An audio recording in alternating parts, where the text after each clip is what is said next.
Assalamualaikum warahmatullahi wabarakatuh. Perkenalkan, kami adalah mahasiswa Universitas Islam Negeri Imam Bonjol Padang, angkatan 2021 pada program studi bimbingan konseling pendidikan Islam. Pada kesempatan kali ini, kami dari kelompok 12 akan mempresentasikan materi kami tentang hubungan Pancasila dengan batang tubuh Undang-Undang Dasar Negara Republik Indonesia yang beranggotakan Cassandra Octaviona, Qurratul Aini, dan Sri Desmawita. Baiklah, langsung saja pemateri pertama yaitu saya sendiri. Penjelasan Umum 3 Undang-Undang Dasar 1945 menyebutkan bahwa pokok-pokok pikiran yang terkandung dalam pembukaan Undang-Undang Dasar 1945 meliputi suasana kebatinan dari Undang-Undang Dasar Negara. Pokok-pokok pikiran itu mewujudkan cita-cita hukum yang menguasai hukum dasar negara, baik hukum yang tertulis atau Undang-Undang Dasar maupun hukum yang tidak tertulis.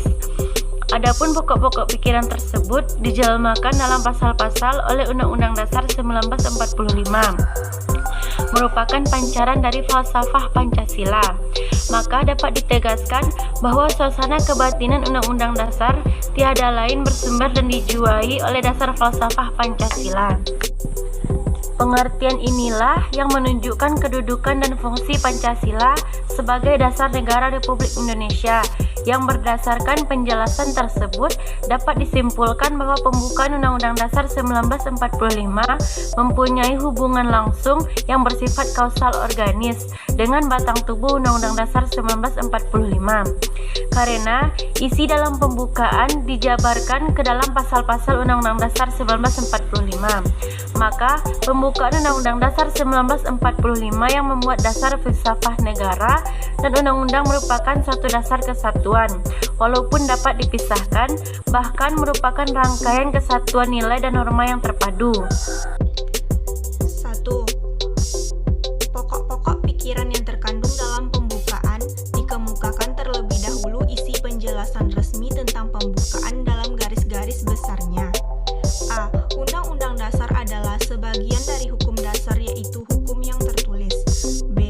Untuk menyelidiki hukum dasar sesuatu negara tidak cukup hanya menyelidiki pasal-pasal Undang-Undang Dasar saja, tetapi harus menyelidiki juga praktiknya dan bagaimana suasana kebatinan Undang-Undang Dasar itu, bagaimana terjadinya, bagaimana keterangannya, dan dalam suasana bagaimana dibuatnya.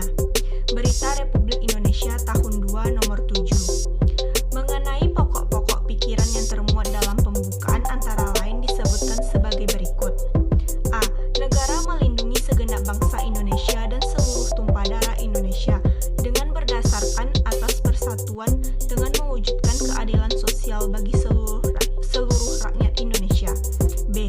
Negara hendak mewujudkan keadilan sosial bagi seluruh rakyat Indonesia. C. Negara yang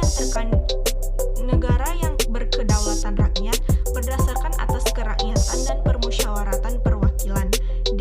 Negara berdasarkan atas ketuhanan yang Maha Esa menurut dasar kemanusiaan yang adil dan beradab.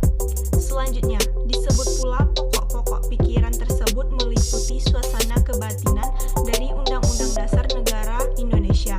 Pokok-pokok pikiran ini mewujudkan cita-cita hukum yang menguasai hukum dasar negara, baik hukum yang tertulis Undang-Undang Dasar maupun hukum yang tidak tertulis.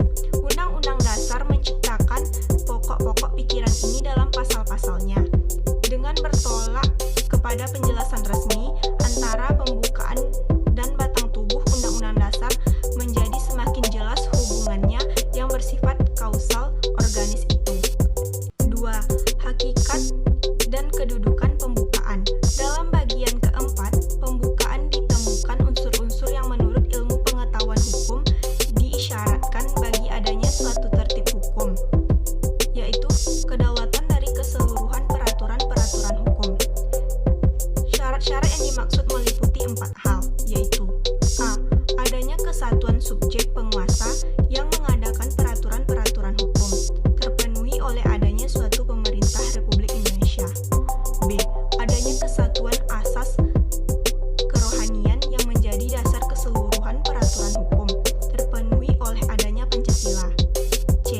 adanya kesatuan daerah di mana keseluruhan peraturan hukum itu berlaku, terpenuhi oleh penyebutan seluruh tumpah darah Indonesia.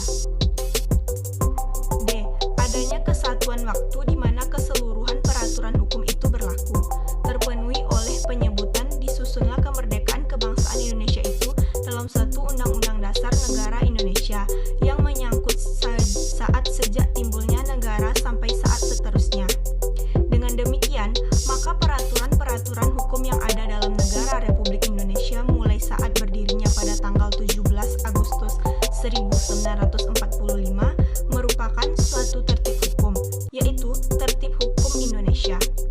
Di dalam tertib hukum dapat diadakan urutan-urutan susunan yang hierarkis, di mana Undang-Undang Dasar tidaklah merupakan peraturan hukum yang tertinggi.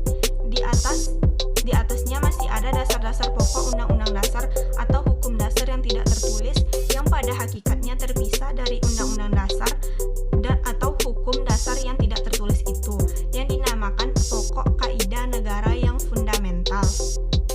Pokok kaidah yang fundamental menurut pengertian ilmiah mengandung beberapa unsur mutlak, yaitu a. Dari segi terjadinya ditentukan oleh pembentuk negara dan terjelma dalam suatu bentuk pernyataan lahir sebagai penjelmaan lahir sebagai penjelmaan kehendak pembentuk negara untuk menjadikan hal-hal tertentu sebagai dasar-dasar negara yang dibentuknya. B. Dari segi isinya, memuat dasar-dasar negara yang dibentuk yang mencakup cita-cita kerohanian, asas kerohanian, cita-cita tentang negara, asas politik negara, tujuan negara dan ketentuan diadakannya Undang-Undang Dasar Negara. Jadi yang merupakan sumber hukum adalah Undang-Undang Dasar.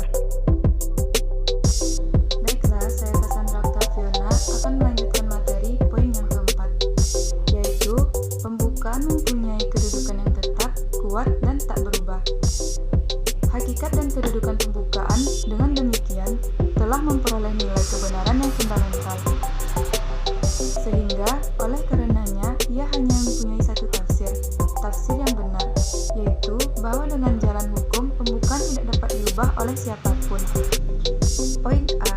Sebagai pokok kaidah negara yang fundamental dalam hukum mempunyai hakikat dan kedudukan yang tetap, kuat, dan tak berubah, terlekat pada kelangsungan hidup negara yang telah dibentuk.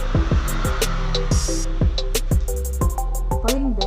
Dalam hierarki, tertib hukum adalah yang tertinggi, dan Undang-Undang Dasar terpisah daripadanya dan berada di bawahnya.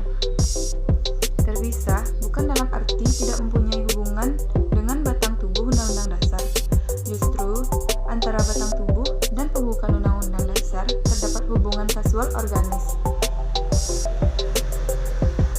di mana Undang-Undang Dasar harus menciptakan pokok-pokok pikiran yang terkandung dalam pembukaan. Setelah negara Republik Indonesia berdiri, semua penguasa negara yang ada di atas dasar ketentuan Undang-Undang Dasar adalah alat-alat pelengkap negara yang kedudukannya di bawah pembentuk negara pada waktu negara dibentuk. Poin C.